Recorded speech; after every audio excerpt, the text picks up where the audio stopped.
Mr. ALISTAIR Dutton, Secretary General of Caritas Internationalis. He has been traveling last 1 week or more. He was in Bangladesh for 3 days, Myanmar for 4 days. He just arrived last night. So I know till then you are ready with our words. Thank you. Fabulous. Good morning, everyone. And I'm delighted to be with you all here this morning for the regional conference. I was just talking with Archbishop Isauers before we started and trying to remember when it was possible for us all to be together for a regional conference. And it must be before the pandemic. So I hope you're enjoying being able to see one another face to face here in Bangkok again. It's a great pleasure to be here and to be with you all and to have this time. I always say what's most important in our work is relationships. And so the ability to be able to be together and to renew these relationships, and I call them friendships, as they've come to be for me over the last 25 years and more. I can't believe that it's already a year since you put your trust and confidence in me and elected me as Secretary General. The anniversary was just 2 or 3 weeks ago when we had the Representative Council actually in Rome. And to know that it's a year is already quite incredible. The time is speeding by. And I have to say, I'm really enjoying it. But what a year it's been. We've seen the conflict in the Ukraine continue to dominate and intensify. We've seen the new conflict in the Holy Land, which has dominated in the news and the media particularly. And the situation in both is absolutely dreadful. But unfortunately, what both of those major conflicts have masked is the number of forgotten emergencies, the number of protracted emergencies, the number of new emergencies that don't really get reported in the international media because it is saturated with the news of those two main events and all the other psychodramas that are playing out in the Western world, I'm afraid to say. And so one of the things that I've been trying to do in this first year is to really give the tension and to try to shine a spotlight on some of those forgotten emergencies. And I've been doing it in all of our regions, and particularly here in Asia. It's just been an enormous pleasure to spend some days with Dr. Allo and Sebastian in Bangladesh, and also with Bishop Raymond, and I can't see you around the room, Bishop Raymond and James in Myanmar. And the Rohingya refugees, the conflict in Myanmar, are continued, protracted emergencies that continue to need our attention, continue to need our funding, and most of all, continue to need the tenderness, love, and compassion that is the very spirit of Caritas. One way of reading the gospel and to look at the public life of Christ is to think of two events as almost parentheses or commentaries on everything that happens in between. You all know the stories just as well as I, but just to remind you, there's that wonderful moment where Jesus, after he's been baptized, and we hear, "This is my son," that very clear sense of identity, then goes into the desert and has the time in seclusion and comes straight back into public life and really launches his public ministry by going into the synagogue and taking the scroll of Isaiah. And you know the words, but it reads, "I came to bring good news to the poor, liberty to captives, sight to the blind, a year of favor from the Lord." And Caritas is good news for the poor. Caritas members in Asia, all of you are good news for your people. And I see it everywhere I go. Then if you look at the other end of the public life of Christ, just as he turns his face towards Jerusalem and we get into the Passion narrative, he says, "For what shall we be judged?" And I know we spend a lot of time thinking about what is our monitoring and accountability framework. Well, Jesus gives us a monitoring and accountability framework. He says, "What will you be judged by? When I was hungry, you gave me to eat. When I was thirsty, you gave me to drink. I was naked, you clothed me. I was homeless, and you gave me shelter." And again, that is exactly what I see Caritas members all around the world, Caritas members here in Asia doing day in, day out. To have been with Caritas Bangladesh last week, to be in the slum areas of Dhaka, and to see the accompaniment and the work with those who are living in the most horrific situation, really. To walk round the slum, and I don't think I will ever forget the smell. We get used to hearing about things, we get used to seeing things, but the smell of the slum stays with you. And yet Caritas is there, helping them improve their daily life. In the Rohingya camps, I was last there in 2007 when the Rohingya were just arriving. And the amount of work that's gone on in those camps in that time is truly amazing. The circumstances for the Rohingya today are much, much better than they were that time ago. The streets now are paved, and so people aren't slipping around in the mud. There are proper walkways around the camps. It's quite a hilly, uneven area, and so they've made proper stairways. The shelters are good. The water and sanitation is good. All the standing water that was such a public health hazard when I was there last time has been drained or has been managed. And so day by day, life is much, much better for the Rohingya. But it was a bittersweet moment being there, because while the day-to-day life for the Rohingya now is much better, they live a life in suspended animation. They're not allowed to work, they're not allowed to integrate into Bangladesh, and they have no prospect of returning to Myanmar anytime soon. And so day in, day out, they live there wondering, what is the purpose of my day-to-day? What will I do today? In Myanmar, to see the work of the diocese, and I was so fortunate, we had all the diocesan, well, they weren't the diocesan directors, but staff from the diocese who came into Yangon, and I was able to talk with them. And we have a network that the international community has no idea about, and doesn't have anything equivalent to it. So when I was meeting with the head of UNICEF, and who's the acting resident coordinator, humanitarian coordinator, he had nothing like the information that I'd been able to hear firsthand from our people in the diocese around. There are 16 dioceses in Myanmar. 3 of the bishops are displaced from their cities at the moment with all of their people. They've fled into the bush, into the surrounding towns. Access is incredibly difficult. One of the dioceses was saying, you know, we just drive to try to get somewhere, and if we hear the gunfire, we stop. And when the gunfire stops, we keep driving again. They are working that close to the conflict.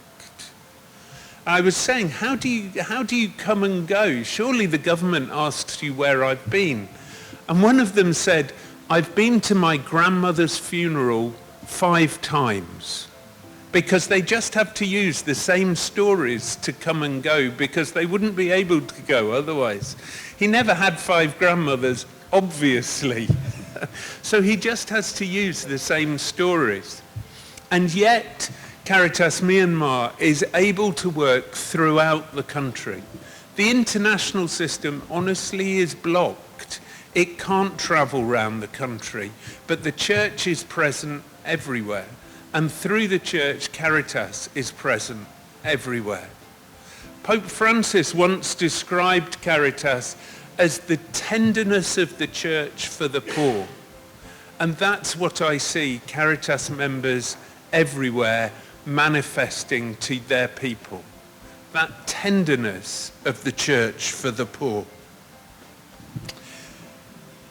In the last year, a lot of work has been done, as you would hope and imagine, I would guess, to try to put into action the strategic framework that you all approved at the General Assembly last year.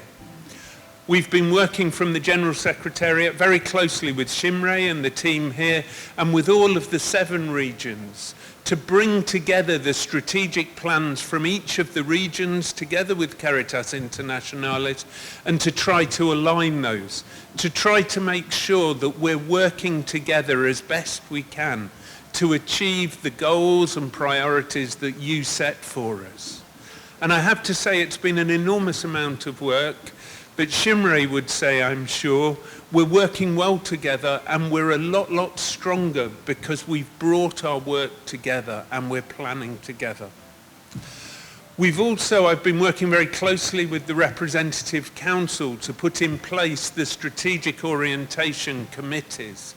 And so reporting to the Representative Council now, we have a strategic committee for each orientation which is responsible for making sure that we deliver each of those 5 orientations that you set a year ago.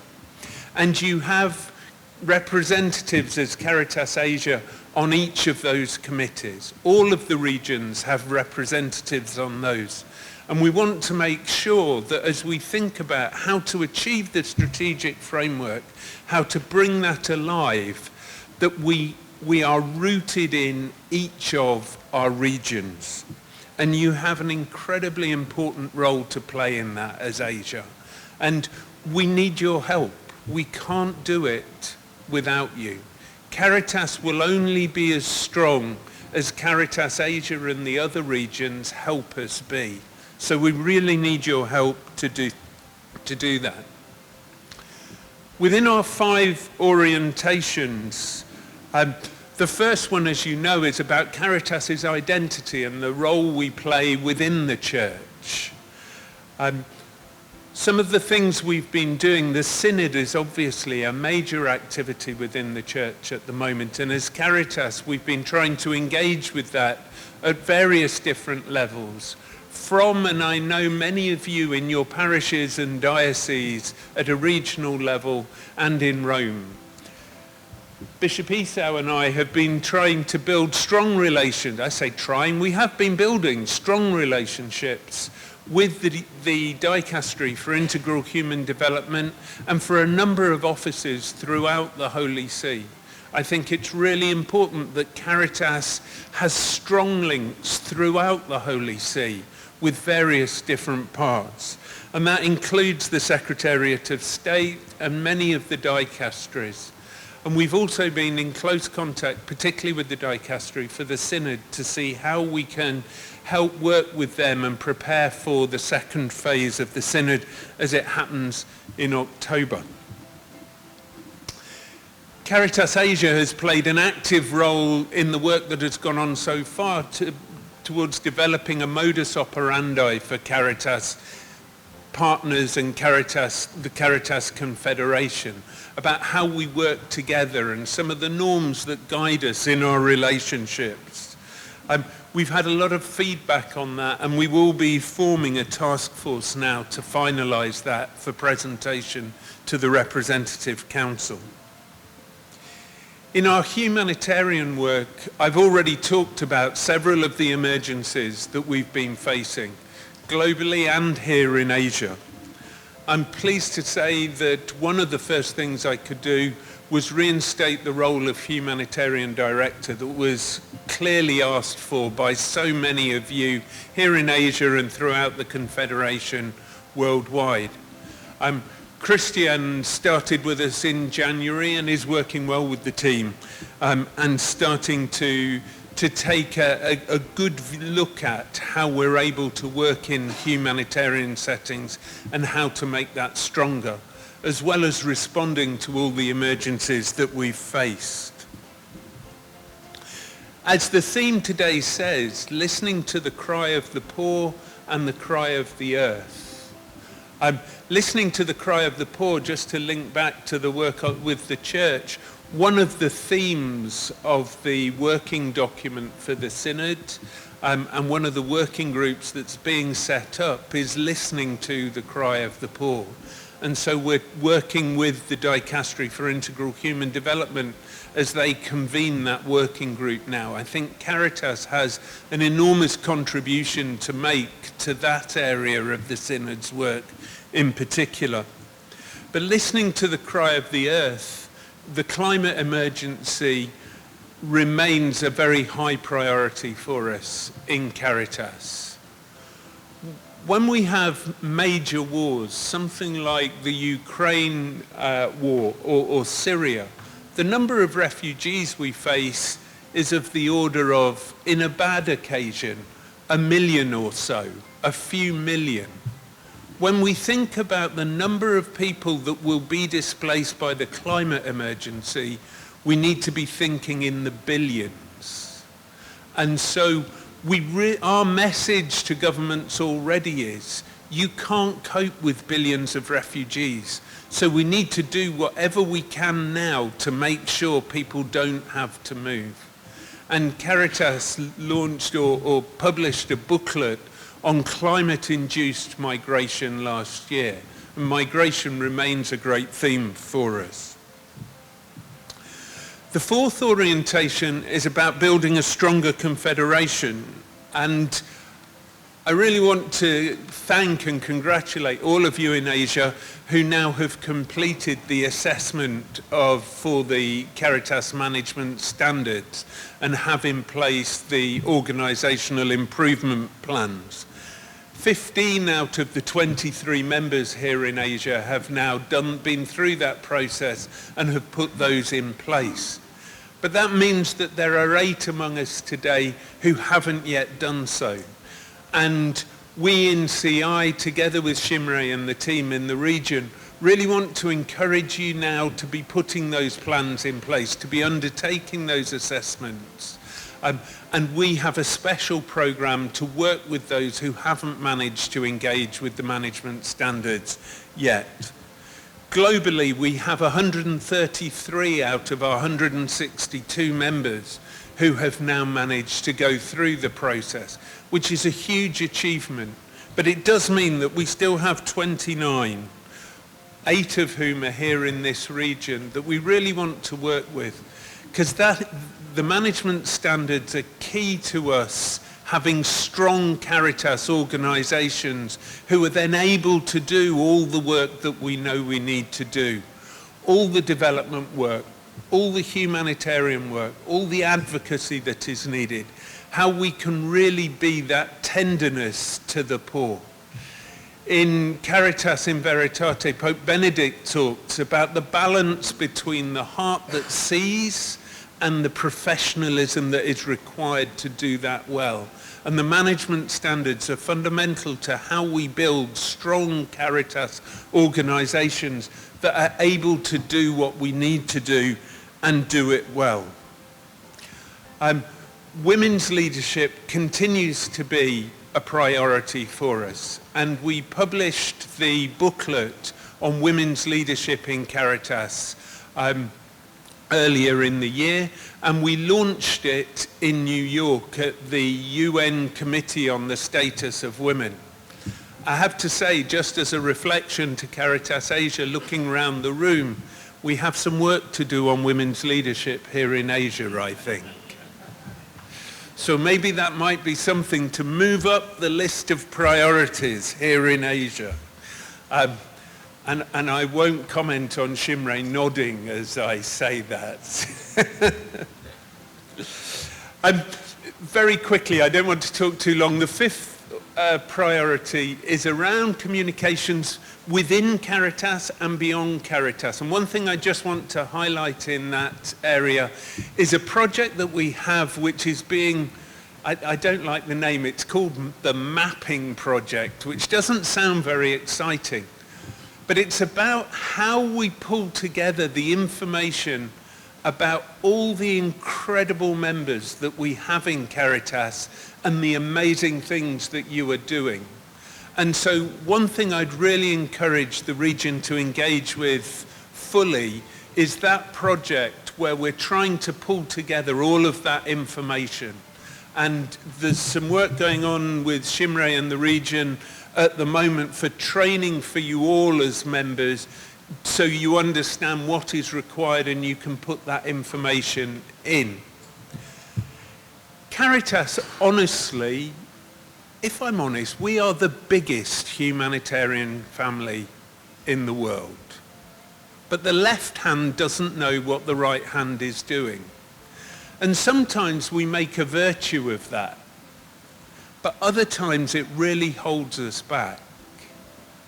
And if we gather the information, if we're able to describe the impact that Caritas is making globally, then we will have a seat at the table and we will have the influence in order to change some of those structural issues that are important to us and that prevent us from being able to work at a local level.